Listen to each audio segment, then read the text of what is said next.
Tonight I have the great privilege of introducing my colleague, Mindy Thompson Fullalove, who is a professor of urban and public policy as well as health here at the New School. Mindy is a board-certified psychiatrist who explores the ties between environment and mental health. She received her bachelor's from Bryn Mawr College, excellent school, and her MS and MD degrees from Columbia University.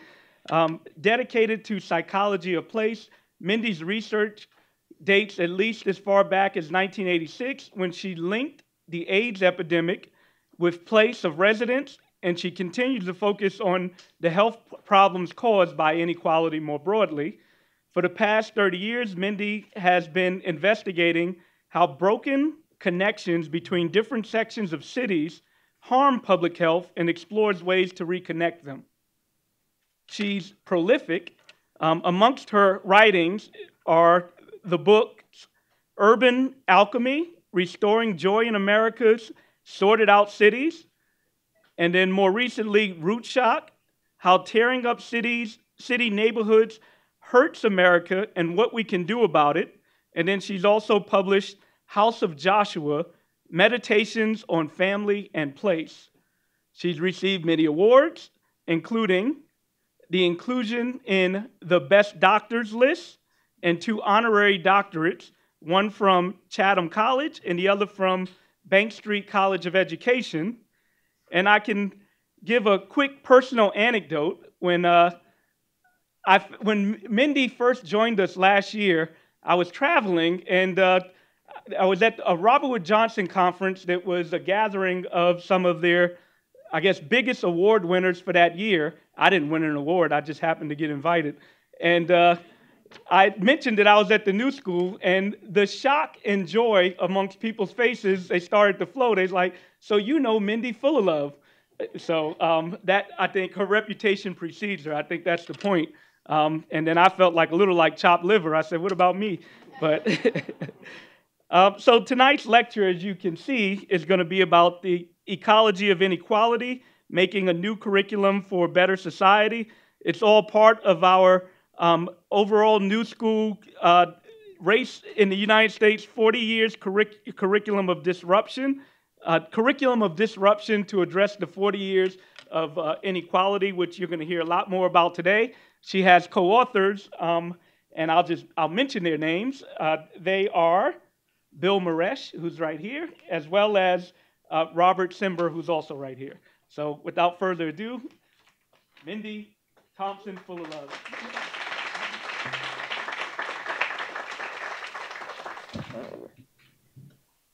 Thanks so much. It's good to see you.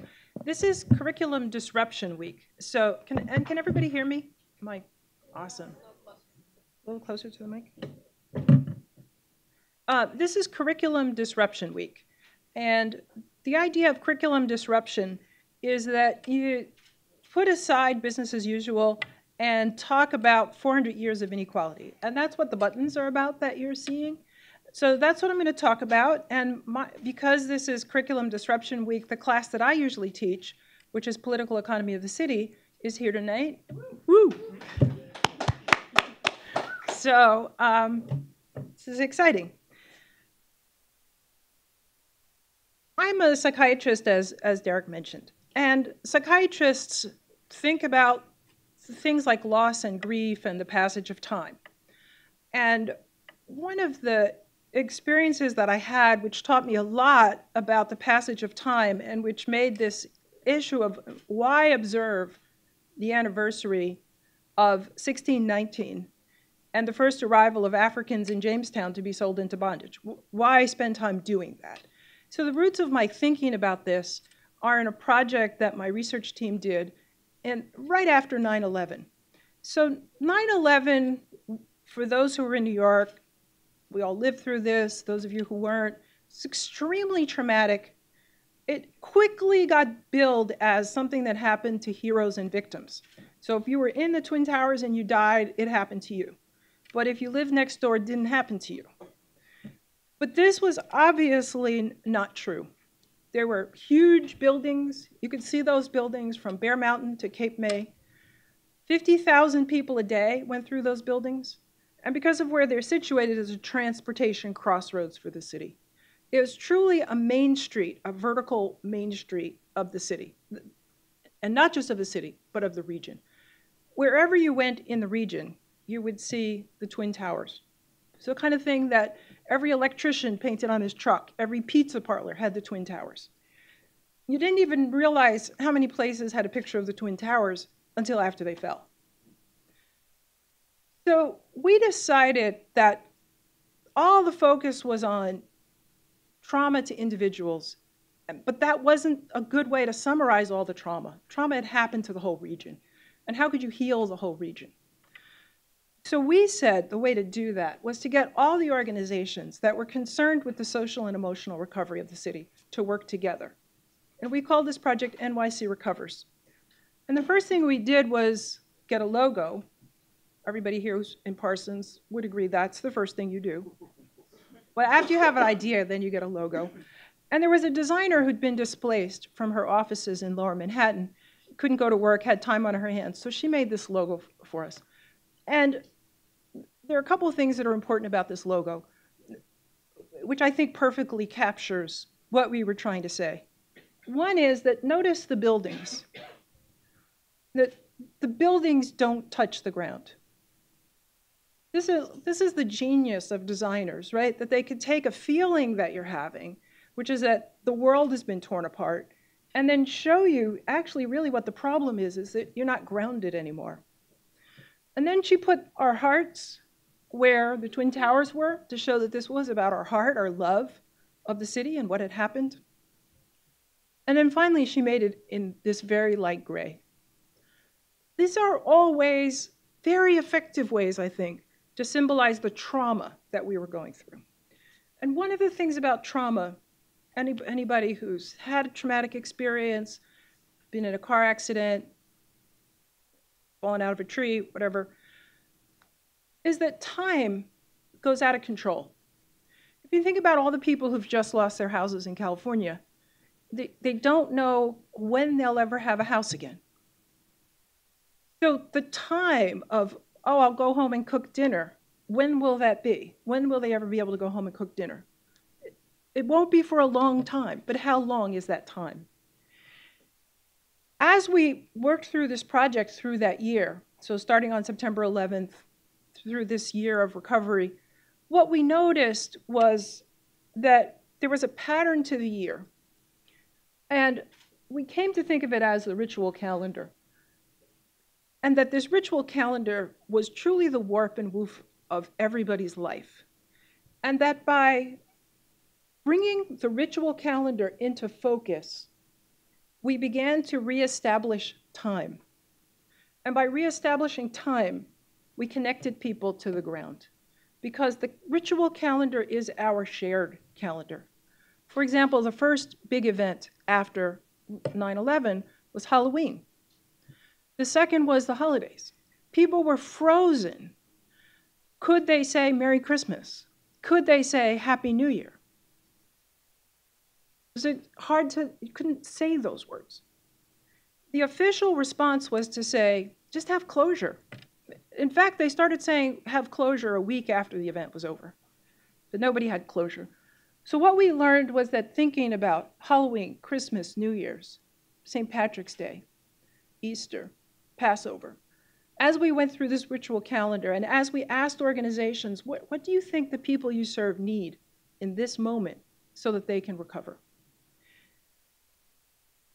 And so when I started thinking about 1619, which happened by accident, a reporter called me up and said, do you think the children in Flint are going to feel betrayed by their government because of the crisis with the water? And I said, well, actually, these are black kids, and it's happened before. I was like, you remember Jamestown? Except when I was talking to the reporter, I couldn't remember when Jamestown happened. So I looked it up, and it was 1619. And I said, oh my God, this is the 21st century. 21st century to 1619 is 500 years. You see, my math is a little shaky. So my daughter said, no, that's only 400 years. And I thought, oh, well, that's not really that many. And then Somebody, because it's not 500, right? 500 would be too many. 400 is whatever. Then somebody said, no, it's a lot. And I was like, oh, okay. Well, then we should observe the anniversary in 2019.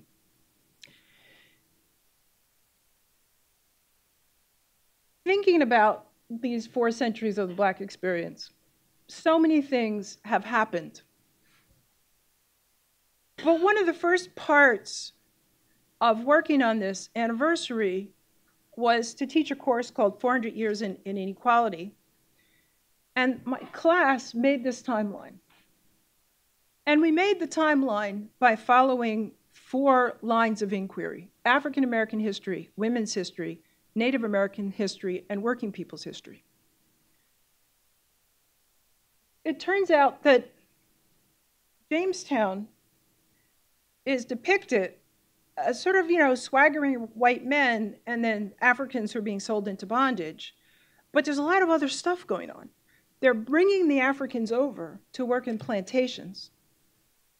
And they're getting the plantations by stealing the land from the Powhatan Indians. They're bringing women over, because in the beginning it's all men. 1619, they also bring over a huge shipload of women, basically to be sold into sex slavery. So there's a lot going on. They're bringing, all the white people are not simply swaggering ship captains, they're white indentured servants. So the stories of African Americans, Native Americans, of women, of working people are all there in this peculiar way, in this very much Lord of the Flies moment that's happening on the shores of Virginia. Something happens that's of extraordinary importance, historians tell us, and that is Bacon's Rebellion. Bacon's Rebellion is the first time that white indentured servants and African American slaves get together to fight the oligarchy. And this really terrifies the power structure of Virginia. And they say, we must never let this happen again. And what they figure out at that moment determines what we are living in today. Because what they figure out is that they should treat the Black slaves differently from the white indentured servants. In fact, their living conditions, certainly in the beginning, were not that different. There were friendships, there were love affairs. So the white indentured servants and the Black slaves are in close contact. They're suffering, they're working together, they have friendships, they are revolting together. What they do is they set the punishments. We'll come back to this point in a little bit, so that the punishments are much lighter for the white indentured servants than they are for the Black slaves. And that's the beginning of what comes to be called white privilege, the point of which was to convince the white people that they should not ally with the Black people. So the great product of slavery is this concept of inequality, which they actually go on to say that Black slaves are not people. And therefore, there is a structure to humanity. And once they've invented this concept that some people aren't people, they can apply it with great force to other groups. There is a saying in psychiatry and therapy, therapists say, any of you have a mother who gets on your nerves? I was like, and you may have said to a friend, my mother always pushes my buttons. Any of you ever said that? Any of you ever experienced that? Your mother pushed your buttons? Whatever. Some people experience this with their mothers. My children experience it with me. Anyway, what they say is, yeah, your mother can push your buttons because she installed them. So the things that you get reactive to when your mother says, clean your room, it's because that's a fight you've been having with your mother for a long time. So the United States of America installed the concept of inequality in our collective, beginning with the explicit legislation they passed at the time of Bacon's Rebellion. So when Donald Trump gets up and refers to that and pushes that button, it's a button that's been there for a long time. And this becomes then our homework. We must understand this button that got installed back in the 1600s so we know why we're reacting the way we're reacting right now in the present. Winston Churchill famously said, we make our buildings and then they make us.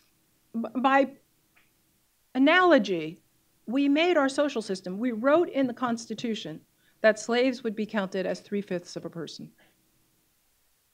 And then that was followed up with all kinds of other laws. We made a social system of inequality, and it has made us, and is continuing to make us to this very day. What, in the process of this conversation, we've realized is that all of us live in an ecology of inequality. There are some things about ecology that become central to what do we do next? What do we think next? How do we work with this? And one is that ecology is all-encompassing. There is no way to get out of it. The richest, whitest person in the world, in the United States, is not separate from the ecology of inequality. I don't have time today to take you into all the health literature that helps us understand this, but just to share one fact. There was a study of middle-aged white men comparing such men in England to such men in the United States. So people of privilege. Middle-aged white men in England that were poor had better health than middle-aged white men in the United States who were wealthy. So to be poor in England for a white man was to have better health than a wealthy man in the United States. This is what's hidden in the discourse about privilege, that it injures everybody. In public health, we talk about it as moving the curve for the whole of the United States, the curve of health, the curve of life, the curve of prosperity, the curve of tolerance, the curve of solidarity. These have all been moved to the left. You don't want to move to the left when it comes to curves. So we're all in this. No one is separate or protected, but how do we change the conversation? Because this truth is hidden from us. So we argue that it takes a great, fearless university, such as the New School, to even begin to imagine this and then to put all the pieces together. So this is the curriculum disruption. Let us think from all the perspectives about the ecology of inequality. Can we describe it? Can we understand it? Can we begin to think, how are we to disrupt it? This anniversary of Jamestown is putting a new problematic on our plates. So the curriculum disruption is that faculty and students take time from business as usual to consider the 400 years of inequality from the perspective of their ongoing work. The exciting thing is that what makes a university great is that there's a lot going on here. So there's fashion, and there's biology, there's politics, and there's mathematics, and there's all kinds of other things. There's drumming, there's singing, there's building. And so this gives us many perspectives from which to tackle this problem of what is an ecology. And you cannot understand ecology absent many perspectives. So that's what makes it work. And then the issue is, can a university, meaning the whole university, describe the present situation so that we can think differently into the future? Can we do that? So part of also being a university is the resources. And I have great gratitude to Marketing and Communications, which has put a tremendous amount of effort and personnel on this project. And one of the things that you may have seen on their Twitter and on their Facebook is the daily disruption. So facts, when Christopher Columbus arrived in the Americas, he almost immediately began instituting cruel and genocidal policies that rapidly devastated native populations. The Arawak Indians swam out to his boat and gave him parrots and chrysanthemums. I don't know if it was chrysanthemums, but anyway, flowers and parrots. And he said, they're so nice and they don't have any weapons, With 50 men, we could subjugate them all and make them do whatever we want. That's a profound opening statement, is it not? The daily disruption. Shortly after North America's first slave and indigenous servant revolt that I mentioned earlier, the Virginia House of Burgesses took great measures to exploit the few differences between its black slaves and impoverished white citizens. The fear was that the two marginalized groups might continue banding together to resist oligarchical rule in the new colonies. This is so deliberate, it's so thought out, it's so methodical, and it has only become more methodical.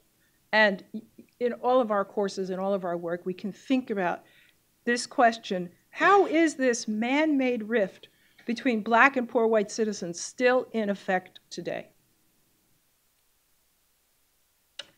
Fact, LGBTQ youth make up 40% of all young people experiencing homelessness. As a nation, how do we create familial spaces outside of those given to us? And as a culture, should we be responsible for all of our children? This is a profound question. And in fact, Robert Wood Johnson Foundation, one of the great health foundations in the United States, is developing a program they call Culture of Health. And it's Culture of Health that I work with so many of the people there. And Culture of Health, the founding principle, is that our nation should believe that every citizen is entitled to good health. And so, yes, the LGBTQ youth are our children. All the children are our children. The children who are living in poverty, the children who are rich, but their parents are working all the time. All the children are our children. So what is happening across the university during this Curriculum Disruption Week? So many wonderful things. So this is just to show, just to start to think about the breadth. In art history, thinking about how do you select the masterpieces? How does a masterpiece get to be a masterpiece? And if I were a painter as a black woman, could I paint a masterpiece? I could paint a painting, but could it get labeled a masterpiece? Maybe not, because it's painted by me. I cannot paint, so this is just one of those rhetorical questions. One of the classes is talking about the banjo, because the banjo originally comes from West Africa, but now it's seen as a white country instrument. How did that happen? Drums. Part of the language of West Africa is drums, but the drums were suppressed when the slaves were brought here. If the drums are a language and they're taken away from you, what does that do? These are amazing conversations, and they're starting in each of these classes, but how will they nestle into our brains and help us think differently about this 400 years? We don't even know the answer. All we know is that this is the right process. And in psychiatry, we really believe in process.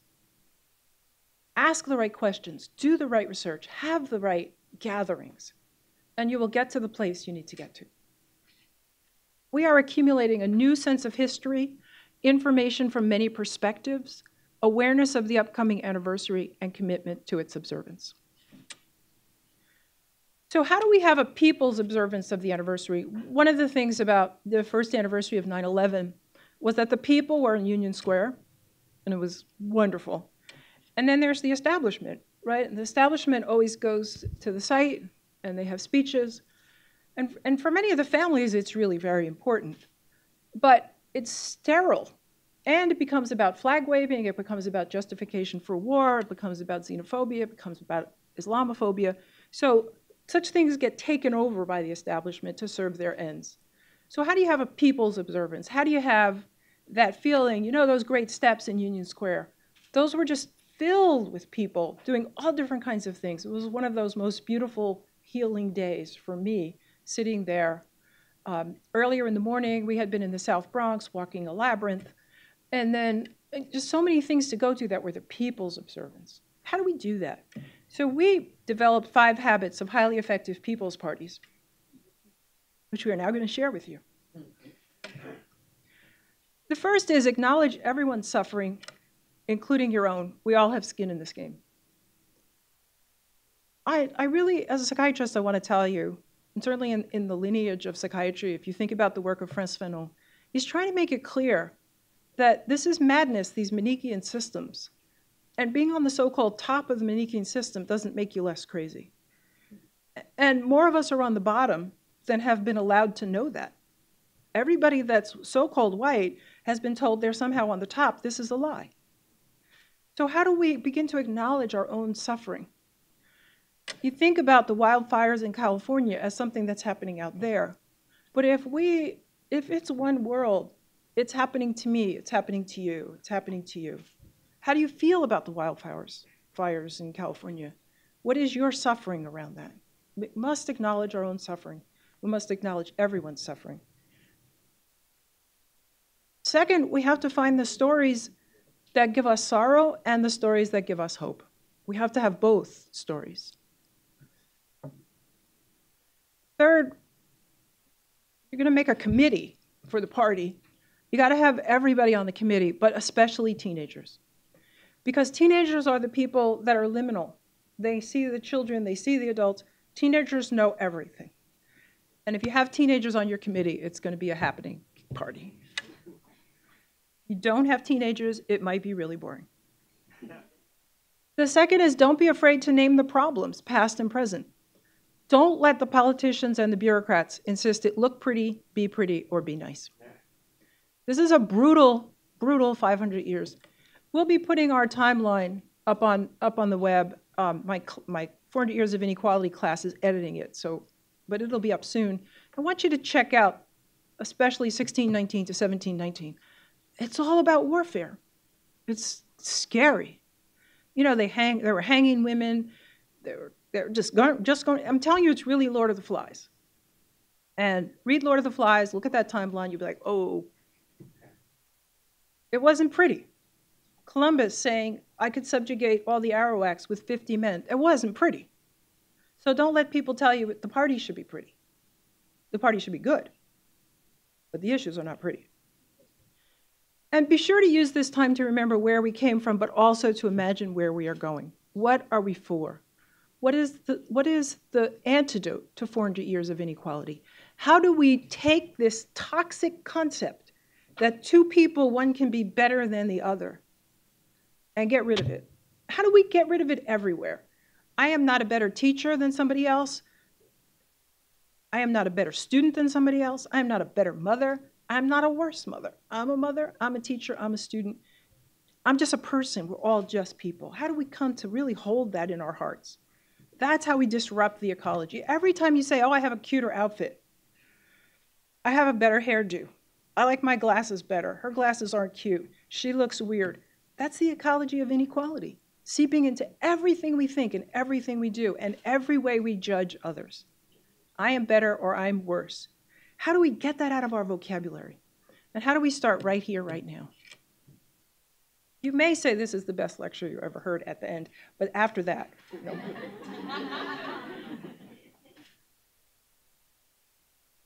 I had the really good fortune to be in St. Louis last month, and they took me to see Delmar Boulevard. And anybody here from St. Louis, that area? Yeah. So then you know this story. They say it's famously called the Delmar Divide. And it's one of those like extraordinary moments. North of the Delmar Divide, it's burned out. And south of the Delmar Divide, it's wealthy. It's happening. People are partying. It's like bizarre. It's obscene. So what if on the Delmar Divide, which is a boulevard, they did what other cities have done, and they set out some really long tables, like maybe 2 miles long, maybe 3 miles. It's long, couple miles of tables. And they had a potluck. And everybody from the north and everybody from the south and everybody from the suburbs, how about all the people from Ferguson? All of those people came and ate a meal together for the anniversary of Jamestown. Bill Morris drew this, thinking about that, said, okay, so we're on this timeline. That's his facsimile of our timeline. And then we get to the table and we eat together. And then we go forward and we make a people's platform because we must have a people's platform. What is it we the people need? We don't need inequality, but we do need housing. We need health care. We need childcare. We need free education. We have some things we need urgently. Let's make our people's platform and go forward from there, from the table at which we break bread together. So I want to take you back to NYC Recovers and the trauma that had disconnected us from time and space. And the work of the year was really a work of through all the events of the year, having people's parties. One of the first was a party we had organized before 9/11 called Mother Baby Playdate. But we went back to the drawing board and said, we're gathering all these mothers and babies, but we're in this new space because of this trauma. How do we adapt Mother Baby Playdate to make it a healing occasion? For the holidays, when it was impossible to say Happy New Year, we had this thing we invented called holiday healing. Told everybody you're going to have a holiday party, but why don't you make it a healing holiday party? So one business, they hired a clown to come and do magic tricks. At a drug treatment center, they made a special room for meditation. So if people wanted to leave and just go be private, they could. So all of these experiences of taking the holidays and recreating them as people's parties, what did we need to give ourselves? Had a great impact. They grounded us and they oriented us towards time. At the end of what we called the Year of Recovery, we had a party and we brought our banner and we invited the partners to draw on the banner. And I want to point out two things. You don't notice that the buildings are gray anymore because there's so much color. And the other thing is, notice how the buildings have been reconnected to the ground. And you see the labyrinth? We walked a lot of labyrinths that year. You see the people dancing around the fire? I've been invited over the next couple of months to 3 events that people call fireside chats. And in this traumatic time, the image of let's gather around the fire. Let's go back to our roots, because our roots, when people invented fire and they lived in caves, and they just came and sat around the fire, right? And they told stories. Let's do that. Let's remember that's where we came from. So there it is on the banner. So this is the gift of the observance of the anniversary. The gift by participating is that you understand better, that you regain your sense of time, that you are grounded, that you are connected to the earth, that you're firmly planted, and that you begin to see where you want to go.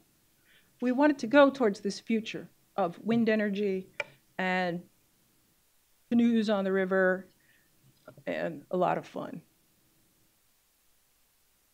We have to know where we're going. How are we going to get out of this ecology? How are we going to change it? This is not a simple thing.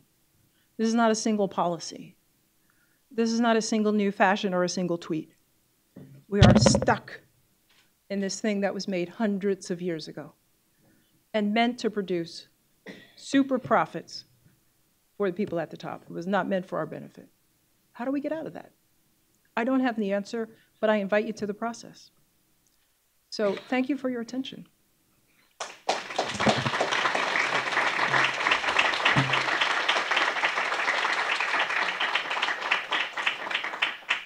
So at this portion, we open it up to the audience, but really quick, I'll see if any of your colleagues want to. I thought I would invite them up. So Yeah, sure.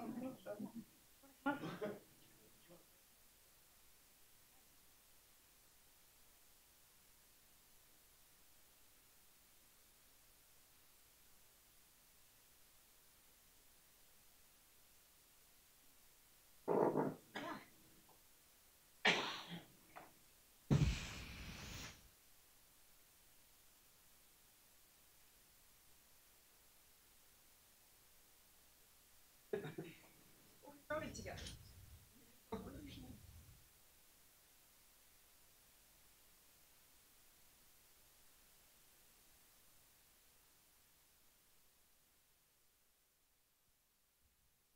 Hi, thank you so much.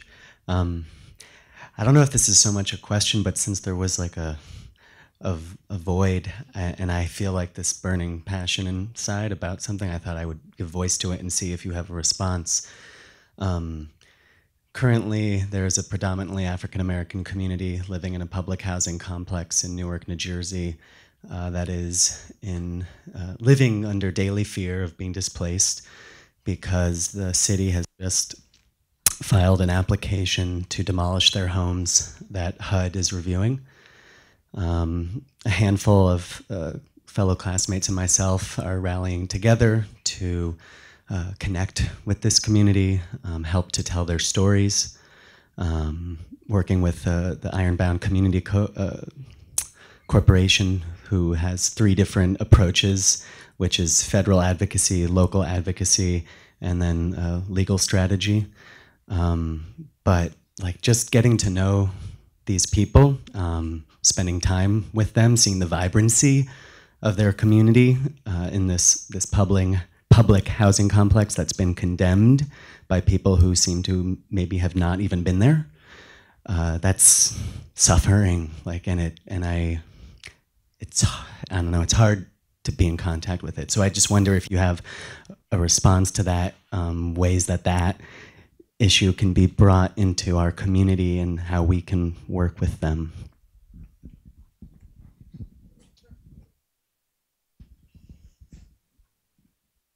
Maybe I can begin with something that's sort of tangential to this, because one of the things that I've been paying a lot of attention to and have been involved in a variety of ways is anti-gentrification efforts. And it makes me think that one of the mechanisms of this ecology of inequality is a kind of coerced participation. These processes of review, and these processes of review might include, for example, speaking to folks who live in those houses. I mean, it's one of the things that Mindy notes about in Root Shock about urban renewal, that in many ways the sort of brutal violence, the pulling up of a community, the dismantling of a community, the evisceration of the soul of a community is often justified in the name of the community. We're doing this for you. We're doing it because we think that the lives that you're living now are inadequate. And part of the sort of switch and bait that's done in order to achieve that is what I would call, the term I use is value form participation, which is folks are invited to speak their experience, but they're not heard. It's simply the ability to be able to actually check off a box saying there has been some sort of consultation, or we've done some sort of review, and a judgment has been made about the conditions and quality of these folks' lives. And I think the sort of vision that Mindy's just outlaid here is a profoundly different one, where that sort of co-optation of people's lives in the interests of a kind of machine of profit. I mean, the definition of gentrification that I would use is the displacement and replacement of people for profit. It really is a continuation, as Mindy has underscored, of the sort of reproduction of these structures of inequality, where folks are not really seen as fully human, that their lives are not seen as full lives, that those lives can be judged, and others can author, in a sense, what those lives are worth and what they should do. All of that is done in the interests of, in some way, abstracting, of alienating people from the experience of their lives, and often from their homes. This is one of the most profound forms of displacement. I mean, in a way, it connects, Mindy, with what you were talking about, which is the same sense that you were asking us to have about what's happening with the fires in California. And incidentally, what's happening with folks in Puerto Rico now. That same sense of a profound identification with those conditions. But I think pushing to this deeper level of actually saying, why is this violence occurring? mean that the greatest of all questions: who is profiting from doing this? Because this form of violence that you're talking about, this kind of displacement, it's in someone's interests. It's just not in the interests of the folks who now call that building home. I know that that's not speaking sort of directly to what you're asking us, but this is some of the thoughts that as you were talking were being opened up for me. In this big topic, which is key, in coming to the idea that we're into an ecology of inequality, is very important. It's not just a term, because within it, the other term that's being used in the question of affordability, where are we going outside of the gentrification, is a very slick word called underutilized, which is a very powerful term that's used in smart growth and density and all kinds of policies about equity, that we need to find underutilized sites. And this starts a couple assumptions. One, in the slow, violent process of slow dislocation, is we only focus on the so-called sites available, the empty sites. And we focus only on the new pieces, if we need new pieces. Of course, it's part of the trickle down. If we have new, it'll come back and we'll get more. We know water doesn't flow that way. So neither does money. So in that underutilized thing, you only focus on the 3 or 4% of the city. Empty sites and these so-called parcels that are underutilized, making them now the problem, right? And you're going, no, I'm just living here. How did that become a problem? I'm here living because of 20 years of no maintenance. In that process of underutilization, we've stripped away all capacity to maintain livelihoods, under all kinds of austerity exercises and big data. We can get big on that. So in this process, we've ignored 96% of the city. None of our economic indicators, none of our GDPs, no way to evaluate city, do we start out and say, what's the value of the 96% of our city? What's the value of the stock of the housing? What's it exist? We don't. We just simply say GDPs, new housing starts. And so there are new housing starts in regards to underutilized property. I'm sorry, you have to go. So it's a negation of not only those people putting them in a front line that they're not really there, but it is also a negation of exactly of where everyone's living. And this has become a huge dominant narrative in the smart growth, big data agenda, and even our basic metrics of macroeconomics don't look at the capacity of what everybody's invested individually. So ignores everyone who's working, right? So then you then take the parcels that are underutilized, you put them in the foreground, and all of a sudden you have a cataclysm, you have a battleground, and that becomes this tension zone. So this is a very important shift.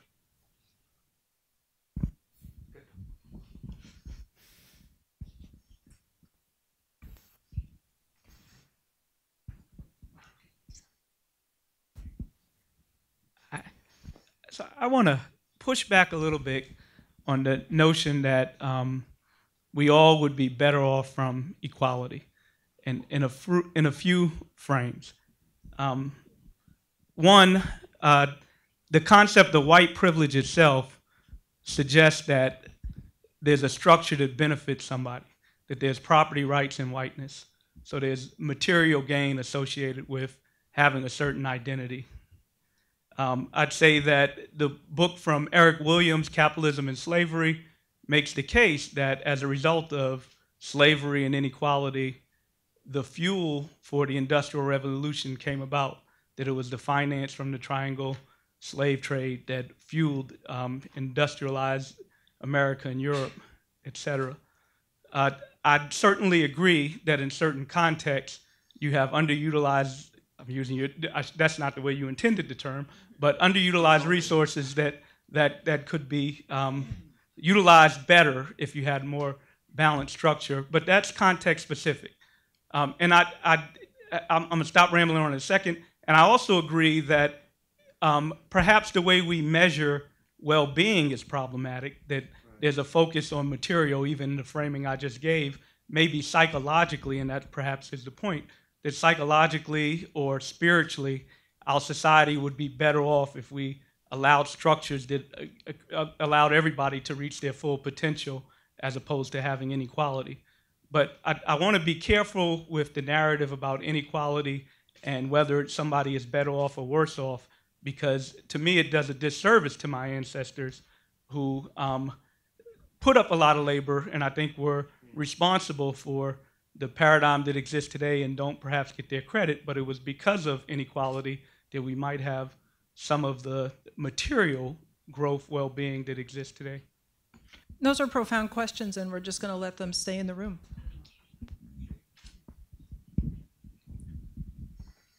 Hi, thank you so much. You said something at the end that I feel like people don't often say, especially in academic contexts, that what we live in now was built this way on purpose. I think what we tend to hear, especially in policy discussions, or even when we're trying to turn sort of curricular interventions into things that can be made or done, is that something is broken and needs to be working better. And the activists and organizers I work with who do work around prison-industrial complex abolition say all the time to anyone who will listen, the issue with the criminal justice system is not that it's broken, it's that it's working exactly as it's meant to. It's disappearing and killing precisely who it was meant to disappear and kill. And so I think it's, to me, really a helpful sort of ending note where you rested about the kind of intention behind how these systems are built and what then therefore has come from them. And I think it's, clearly it's not literally, 5 men in a room, putting their hands together with the smoke, although I think that also happens. But, so there are these systemic things that are built, right, might be from 20. this. Or maybe 20. But what I'm really interested in is the way in which acknowledging that intention and the history of that intention then helps us understand what comes next, right? So I think you also very helpfully pointed out we can't just talk about what we're sort of against and what we're mobilizing against. We have to be talking about and envisioning what we're trying to build, what we're making, what we're for. And I think one of the things that sometimes gets in the way of that is thinking that what we're dealing with is a series of broken systems as opposed to a series of things that have been built to be this way. So I'm just super interested in any insights or thoughts that you all have about what that frame of reference, what that shift does to how we know how to move, or what it looks like even to have inquiry around this other set of questions.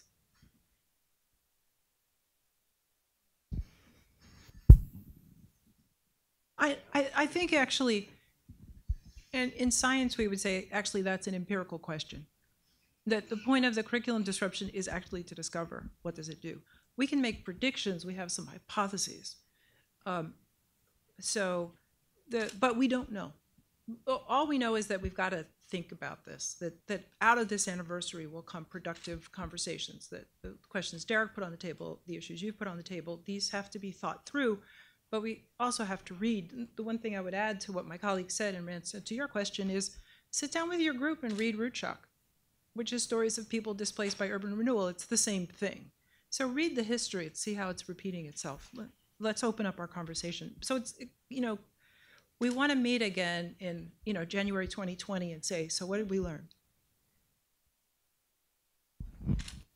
Derek and I have great conversations, and it's very important. I think I don't want to answer your question, but I want to expand it and work with it. First of all, I don't think we want to assume ecology is harmonious at all by using the term. In fact, it's going to be quite nonlinear. And eliminating inequality, it means they have to really understand what we're measuring and what are the many metrics they are. And your point is correct. We should calculate all of that, let's just say, informal labor that produced the huge Southern sugar empire, right? I mean, so in fact, the sugar company just cut the mic off, but oh no, they're not there anymore. But I go back to I've been struggling with the so-called infrastructure dilemma, and Cornel West early on talked about our infrastructure, the state of it reflects our disinterest in each other, shows how few we care about it. And all we can have is privatized or easy pass. And so my point is we can probably generate a lot of money to create a new station for Penn Station at the top, but we can't find a nickel for the tracks. Right? So why are we focusing on the tracks? Why can't we focus on the tracks? That's where we need to go. And so in that, how do we begin that conversation? That's my analogy, yeah. And that comes over to being specific about what we can do, is to understand that the tracks will make the station. And we've been focusing on trying to amend the box. We'll have a green roof on Penn Station, fantastic. But, you know, I don't like arriving in Penn Station, but I'd much rather get there. And then kvetch, rather than come in and go wonderful and then go down into hell, all right? And so that's a key point, and it's the fundamental question now, because I will tell you, after following infrastructure policy for 40 years, there is none. There is absolutely none. There are 414 cities in the US that are already affecting the negative impacts of collapsing infrastructure of Flint and the climate change. And no one's even will talk about it. Can I say something very quickly, just in response to this question? Thank you. It's producing a very particular memory in me, which is when I first came to the United States and sort of slammed into the sort of ideological form here. I came when I was in my very early 20s from South Africa. I was probably one of what would be considered the quintessential apartheid generation. By the time I was born, all of the apartheid laws had been put in place, and the institutions had been built. Segregated schools, segregated transportation systems, segregated restaurants, movie theaters, medical facilities, neighborhoods, all of those sorts of things, right? And I can tell you that, you know, and also living in what was really a civil war. The intensity of the crisis at that point. So I was the same age as the students who began the Soweto uprising, right? And the profound and unavoidable it was much more than that, the sort of explosion of historical consciousness that produced in me. I've described it in this way, this realization that you don't get to choose where and when you're born, but you get to choose how you engage with where and when you're born. That sense of a choice, of a decision that had to be made. And then I'm not going to go into how I came to be here, not an easy transition. But I arrived in the United States. And I'll tell you, one of the first things that I encountered was this kind of structural amnesia. And this persistent part of the structure of the mythology of it was the sort of teleological notion that inevitably, without doing everything, we are going to just be fantastic and brilliant. The failure to sort of assume a kind of responsibility for this history, it was, in a way, even more devastating than what I had experienced in South Africa in terms of the daily violence of ignorance and the incapacity to actually name with accuracy and accountability and a sense of what was at stake. I mean, I arrived in the midst, as a young gay man, into the AIDS crisis. And I remember that moment walking down 6th Avenue, not far from here, when the analysis that I've been hearing truly hit me. They would prefer that I was dead. And where it sort of hit me as actually a reality, not some kind of fantastical notion, a kind of vision of an organized intent, but actually it was truly a real experience, which I was seeing produced on a day-to-day basis. I was at graduate school. A number of my friends, indeed my closest friend, died of AIDS that year. And then I started doing needle exchange. And the topography of the city, this profound topography of violent inequality, that people seemed to be able, white folk particularly. I mean, I remember the same white folks saying, when you work in the South Bronx with folks who are homeless, who are addicted, and you're having conversations with them, mostly black and brown folks, they must hate you when they find out that you're from South Africa. And I thought the projection of that fantasy was so extraordinary. It's the fantasy of, we are the good white folks, you're the bad white folks. We're not as bad as you are. And when I said, actually, I have the most amazing conversations about race and inequality. And the very first question is, generally, you're from Africa, what's it like there? I would really like to know what it's like there. So just hearing you sort of talk about this, the importance of actually being able to claim and articulate what it is that you denounce, which is why that last habit, know what you stand for. It's not an easy thing to know what you stand for. That requires some work.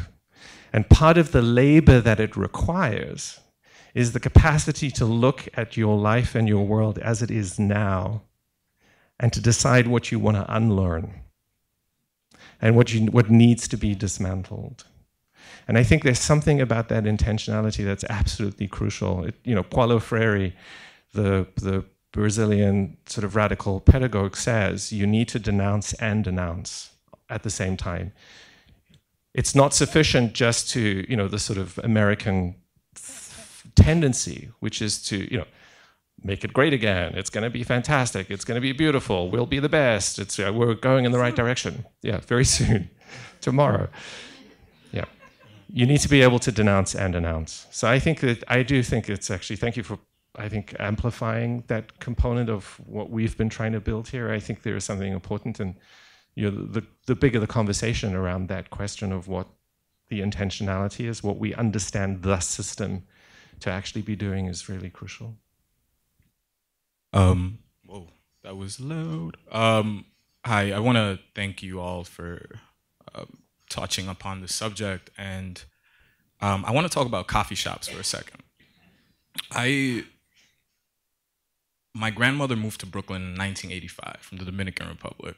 She had a brownstone that she no longer owns because I guess she didn't know how much Bushwick or Brooklyn as a whole would change. And you touched upon displacement and replacement of people for profit.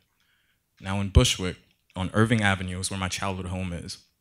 Now the same bodega my mom used to send me to get milk is now a bar called Booby Trap, which I've gone to, but I feel like a ghost in my own neighborhood.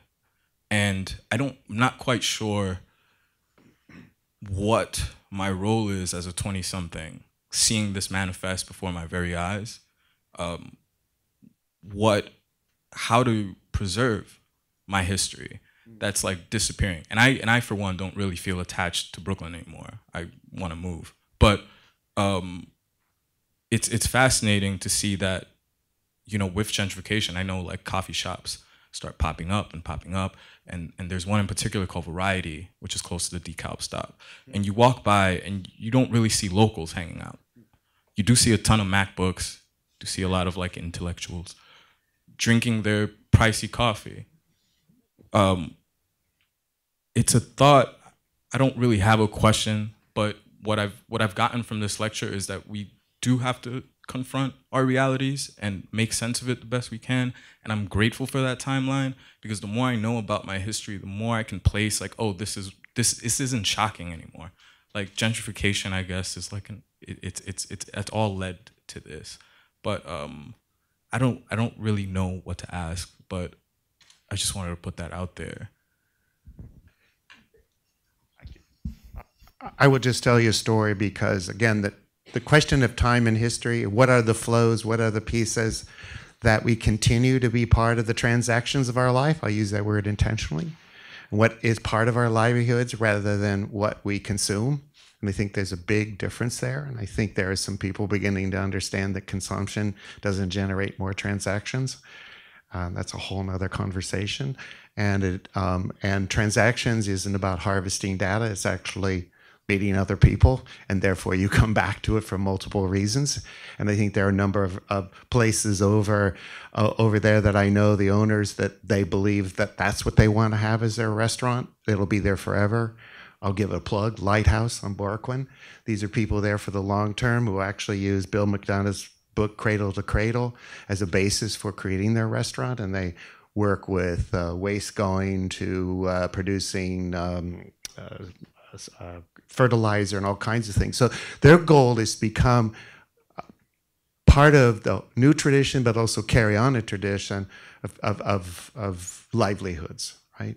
So one of the stories I will give you is many friends in New Orleans, family connection.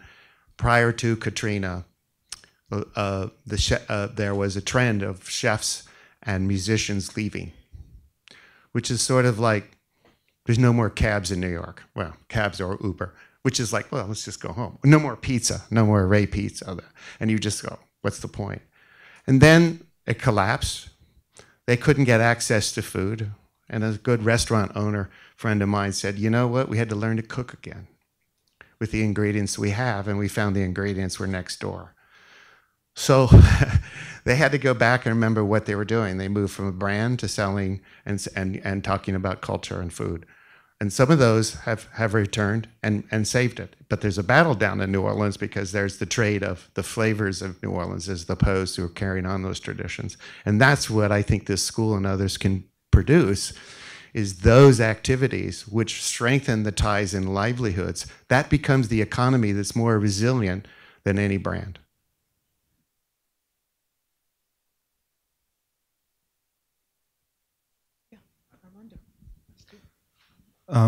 Thank you for the lecture. It's been very interesting. Everyone else's statements and questions got me a little bit thinking. You know, gentrification. I'm from Cuba. I was born there, and I had the opportunity to go there earlier, and I follow the news. And this is one of the areas that I'm interested academically. It's the economy in Cuba. For instance, I know now that Cubans, they could buy and sell their properties, but the government limits it to 2 per person. I'm not saying that that's the correct number, but isn't that kind of a policy type idea in order to limit, you know, in some sense, the transactions of property between people, which to me is ultimately what gentrification is all about. It's just people selling properties or renting or wanting to rent them out for higher incomes. And I guess kind of related to that is, you know, there's this history of inequality and it permeates everything, the way that we conceive, the way I studied computer science before. So a lot of my friends, everyone's like, I want to be the next Facebook. I want to have, you know, whatever. It's always about from a very individualistic perspective. And I guess my question is, what do you think about cooperative structures, governance structures, you know, democratic, not just in the political realm, but I mean in businesses and also in property ownership, housing property?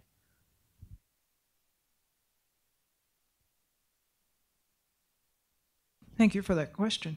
That was a great question. Well, one of the reason inequality, one of the reasons inequality is so urgently on the agenda is that there's concentration of wealth over the past 30 years, which means that a very, very, very tiny fraction of the US population controls such an enormous percentage of the nation's wealth. And that leaves no money for the rest of us. The rest of us are left out of the economy on many levels. So what would you think alternatively?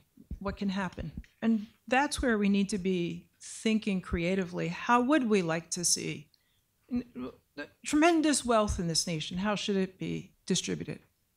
What do we think of the consequences of concentrating the wealth? What is it doing to our democracy?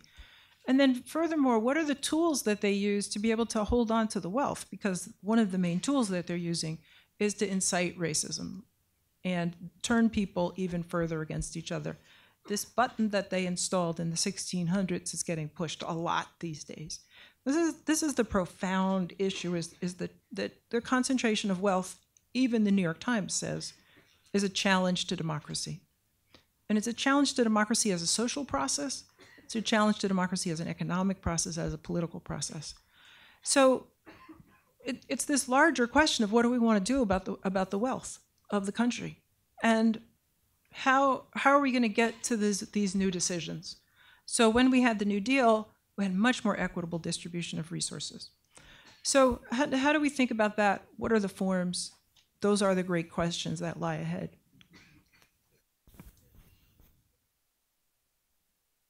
Oh, how? I can see you all. That's okay. So good evening. Thank you all very much. It's been a very interesting and wonderful lecture. And I want to preface my thought and my question by saying that I'm very happy to be here. I love being at the New School. I think I'm getting an amazing education. I'm in Mindy's class. Thank you very much. But I do want to pose the question to all of you and get your thoughts about this, because as I'm listening to your conversations about inequality, the role that the institution can play in disrupting that, in the comments that have been made earlier, I can't help but think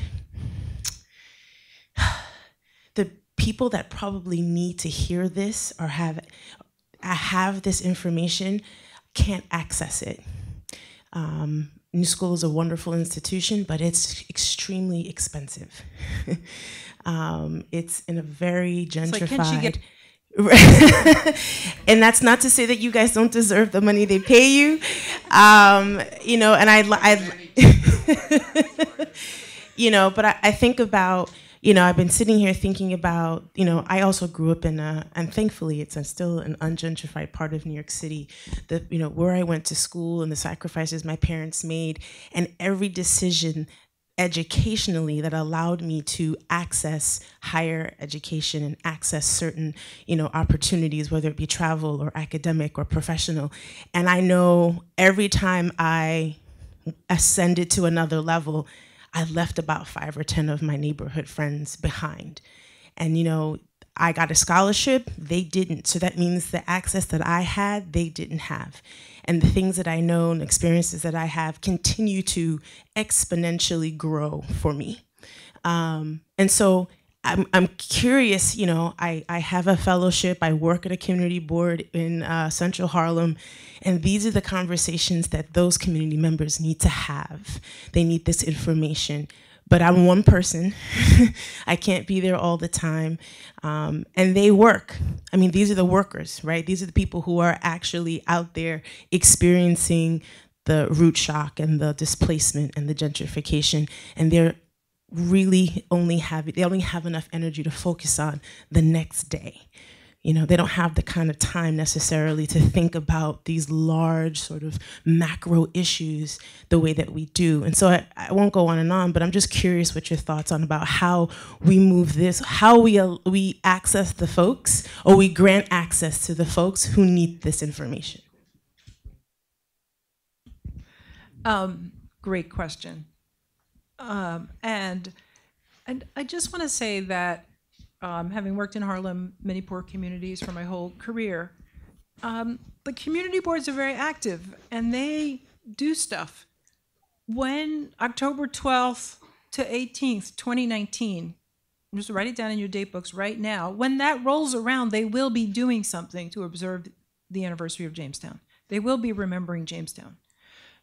I may not know how it's going to happen, but I promise you it's going to happen, that the community boards in Harlem and Washington Heights, all over, in Brooklyn, they're going to be holding events. You can trust that.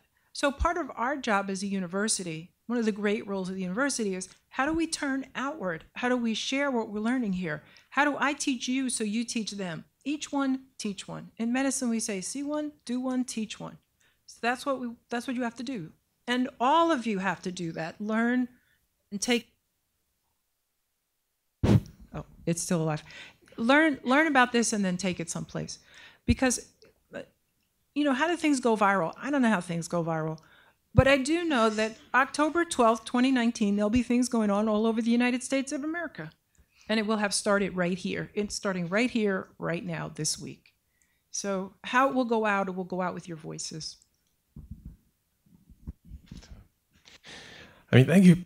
Thank you so much for that question. I'm sitting here actually thinking I want to ask this question to everybody here, which is, if we take up truly this challenge of 400 years of inequality, we have to start right here. And there are some profound contradictions that you've begun to outline. And it's going to be difficult. I mean, in a certain sense, the academic culture is very hierarchical. There are many inequalities that get reproduced within academies.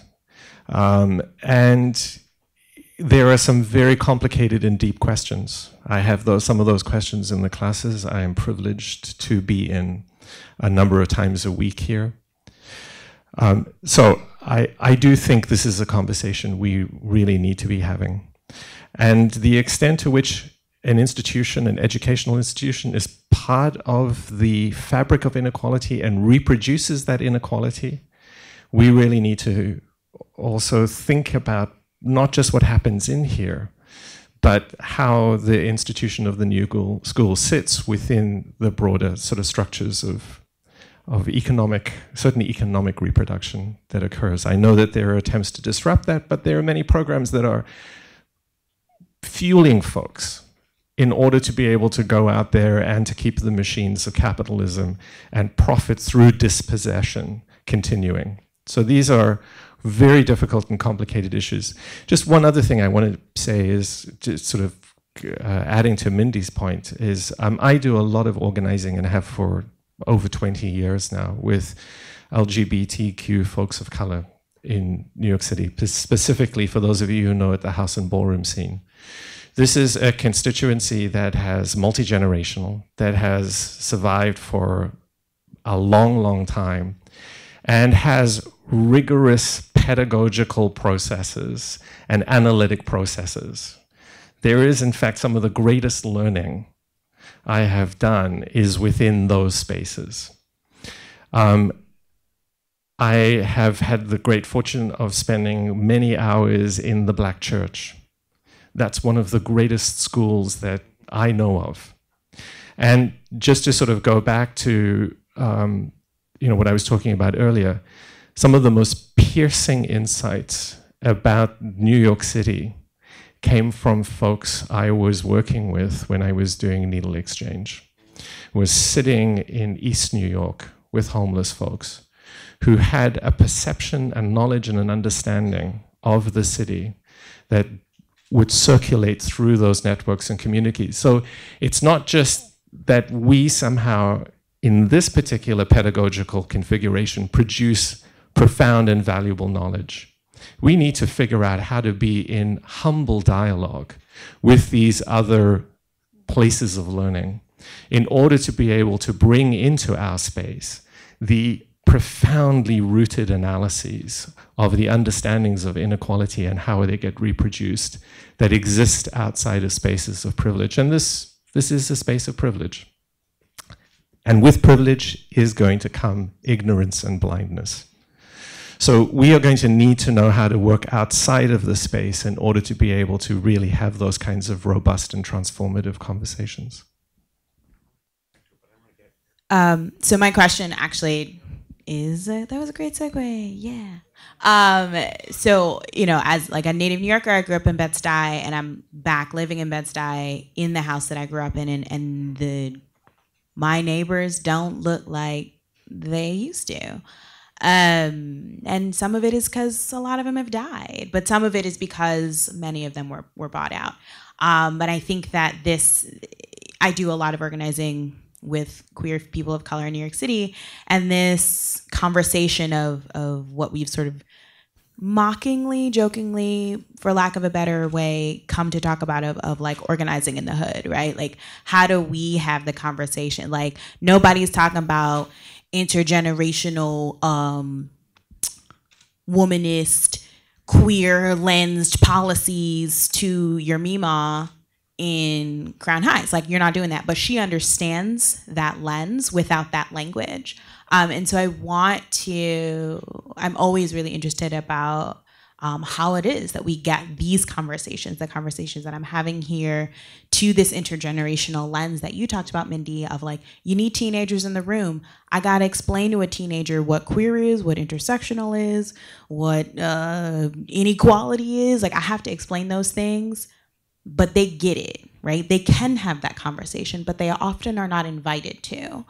The same way that, you know, my grandma, my dad, and everybody can have those conversations, but they often are not invited to. So how do we start to bridge that space, right? How do I like get together with, you know, all the like the girls I know who are in the ballroom space, together with the girls who are here in this class who are getting our master's degree, with the girls up in Harlem who are studying, you know, to get their cosmetology. Like, how do we have those conversations? How do we make those spaces in a way that folks will participate in, right? Oftentimes, the resistance around that is, you know, my trans friends, when I invite them to this class, is like, well, I'm not going to the new school. It's bougie in there, right? And oh, what? Listen, bad and bougie is a thing. So LA, yeah, so bad bougie. And so, but how do we make those spaces comfortable, right? How do we get that into an inviting way so that my 16-year-old students, my friends who don't have degrees, and, you know, your abuela from Washington Heights can sit in the same room and have a conversation? Yes, and I think the fact that a couple of things. One, we have to learn how to actually work in institutions. It's the failure of institutions that's one of the giant problems. Institutions have become about themselves and forgotten that important institutions are about building relationships. And institutions, such many foundations. We have 86,000 private foundations in the United States, right? 86,000, all around doing some niche topic, right? Not building any relationship at all, but all empowering little conversations, but not interested in an overall narrative. So you've got to learn to work in institutions, because those are the key things to work, because we're not going to just build this from ground up, telling stories, eating pizza at participation. I love bougie, but I am totally out of pizza, you know? And when somebody says, come have participation, we're going to have pizza tonight, I know I'm not getting jack, right? And I'm getting cheap pizza. So how do these conversations actually become the staying power of the narrative that drives who we are? It's coming in topically. It's going into the long term. And what I like about this agenda is 3 years the focus to get the momentum going towards the narrative that is who we are, rather than commentary about where we've been. And it's tough, but institutions are here every day. And that's a base, for better or worse. That's what institutions are by nature. But you can use that platform in order to weave those stories together. And we're synthesizers. But we should also know that there are multiple levels of stories we have to push. We can't push the same story, right? It has to go up to all these levels. That's why that's important. Right now, we have one level story playing. One. That's it. And it's down to what? Oh, they're going to go to 244. Why? If we had 20 conversations, this is what I always liked about Occupy. I always loved the 99. I love the 99. Newspapers couldn't run us off. We had one issue, we were over in one night. 99. We got to do 99 shows. You know, so that's where you got to go back to. Aggregated. No, you're not done. You're not done. You're not done. Right? So that's how we can get going. What is the point of this narrative that we're not equal? The point is to divide us. I mean, think of the fractionation that you're talking about. These are women of color, and maybe even all queer women of color, but they can't get together in the same room. That is the point, so that we don't. And so then we have to say, we're not having it. Whatever that means. So this is when none of these are the kinds of questions you can answer on your own. But it's when you call a meeting and you say, here's what we're going to do. And here's what we're going to do, because in 2019, you're going to have this fabulous party. All these women are going to come. I'm gonna come. You're gonna, right? You're gonna invite me? What? All right. So I'm invited. Who else is coming to her fabulous party? Yeah. All right. So you already got a lot of people coming to your party in 2019. Well, so get your committee. Now, we do have some specific ideas. We do think that everybody has to know a little bit more American history because Americans don't know American history. It's just ridiculous. So Howard Zinn wrote this brilliant book, A People's History of the United States. We think you should read it. Secondly, my father, Ernest Thompson, union organizer, community organizer, wrote a book about how to organize, how to build coalition, how to win power. And so you need to read my dad's book, and he'll be really proud of you. And then Homeboy came to Orange, A Story of People's Power. He arrived in Orange, backward city, and he organized Black political power. So that's what we all need to know. And we think you need to read Reverend William Barber's book, The Third Reconstruction. These are 3 books by brilliant people that, having read this and read it together, will have some new ideas that we desperately need. And then we do some party planning. We told you the 5 habits of highly effective people's party planning. So just get busy. But we're going to be confronting incredible division. And we're going to be confronting splitting of hairs and people saying, no, my analysis is this and your analysis is that, so we can't have the same party. And you know what? All of this, we have to keep saying, wait, we are so divided. They have sorted us so thoroughly by race, class, religion, sexual orientation, kind of clothes I wear, what tweets I do, that we can't even have a sensible conversation about where should we go have coffee. So it's like, what is inequality doing? I want to say inequality meaning I don't feel like you and I are the same. I can't identify with you. We are paralyzed as a nation because we can't figure out that we're all just people and we need to work together. And we're in terrible trouble because the man, as they like to say where I came from, convinced us that we have nothing in common. We can't talk to each other. Meanwhile, he's laughing all the way to the bank. And we're going down the tubes. We don't have it. Don't work. Our water system doesn't work. Our climate is changing. We can't do anything sensible about our climate. We are stuck. We have to get together. And this thing about inequality is what keeps us apart. I am not better than you. You are not better than me. So we can party together. That is the bottom line. So I'm really looking forward. You're the first person that has said you're going to do a 2019 party. I'm coming. I'm looking for more invitations. One of the main things that that I was thinking about and listening to inequality and affordability is the fact that I'm from Georgia, and most of the people that can no longer afford New York City, they're migrating to Georgia and to other southern states. But what's happening, ma'am? Yes, but what's also happening with this migration that's occurring is now that cities like Atlanta and neighborhoods in Atlanta that was once affordable, they're no longer affordable. And now the city policies are actually trying to remove people from neighborhoods in the Bluff area where you have bungalow homes in Atlanta. People are literally, they can no longer afford it. So the city's just coming in and forcing them out, and then also increasing taxes, property taxes. And this has been happening over a span of a few years. And even with the new Mercedes-Benz Stadium, which I hate with a passion, and not because of the Falcons or anything, but the fact that they knocked down a historical church because they bought it for the right price. And a lot of people overlook this, the things that happens as a transition of communities come along. But now that gentrification is something that is like prominent within Brooklyn, my only thing is that how can I be proactive in the South? Because now, as a byproduct of the gentrification here, it's impacting Georgia at an alarming rate, and other states as well. And so this is like a lot of the hidden things that people don't want to talk about, because even my sister and a lot of property owners, they're just like, oh, whoa, my property value just increased about $100K. I can sell my house and start buying other properties now. So it's bringing opportunities for people who actually have properties and who actually understand investments in real estate, But even like I told a property owner, I said, I would feel bad going into a black neighborhood in the Bluffs and saying, let me buy your home from you. I just want to flip it and make a profit.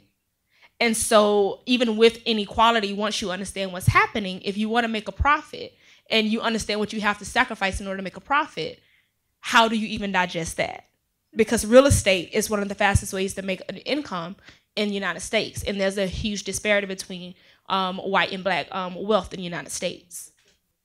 So But the thing that they don't understand is, and you gotta go see Hoboken, New Jersey, is that it's meant, like, they could buy it now, but then where are they going to live, right? So, and it's coming to get them. It's coming to get the people who can invest in the Bluffs now. So the black people who can invest now, they're not going to be able to invest a few rounds from now. So a lot of black families could buy in Bed-Stuy. Now they're getting bought out. But black families now can't buy in Bed-Stuy. So you shoot yourself in the foot by getting into this game. So the issue is, and the issue is, how do you understand how it's going? You got to go see places where this is played out. You got to go see San Francisco. You got to go see Hoboken, New Jersey, where the working people have just all been pushed out, right? So the people who used to be there can't be there anymore. So that's how you answer it. You got to go visit and learn the stories of those places. A few things. And maybe it's me. I don't have a problem with inequality. I have a problem with better than, because none of us are equal. You can do things I can't do and vice versa, so we're not equal. But no one's better. That's first. Second, gentrification is happening in Harlem too. Also, as far as attacking inequality, we have to do a huge historical overhaul, meaning all of the whitewash history needs to be flipped, and the parts that was whitewashed need to be blackened. So I just learned that there's stanzas in the Star Spangled Banner that are racist, and that Francis Scott Key was racist and pro-slavery. I just learned that. But you have white Americans up in an uproar over Kaepernick. Yes, thank you. Right on. But we have to have searing conversations about everything, because without that, nothing else is going to happen. We have to talk about, I don't think enough, my thing is, because I tweet sometimes and I write, to be a good American means to be a master of cognitive dissonance. You have to be a master of it. You have to be able to know that this place is fucked up, but act like it's not. Like Jane Elliott has a experiment that she does where she asks white people, would you want to be treated the way black people are? No. What are you doing about it? Nothing. So you know something's happening, but you're doing nothing about it. And you're going about your day like everything's okay. But when something like Kaepernick happens, then you're in an uproar, but you're not doing anything anyway. So why are you mad now? Anything else I wanted to? Yeah, that's it. I think I'm done.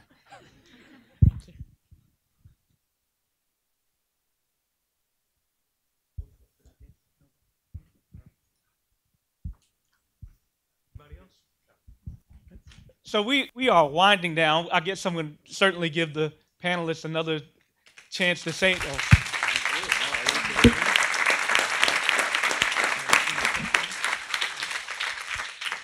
Did you all want to have any closing remarks? No, oh my God. Okay. No, we're just starting. If the goal was curriculum disruption to get conversation started and to get us thinking about imagining a new world, I think they were extremely successful.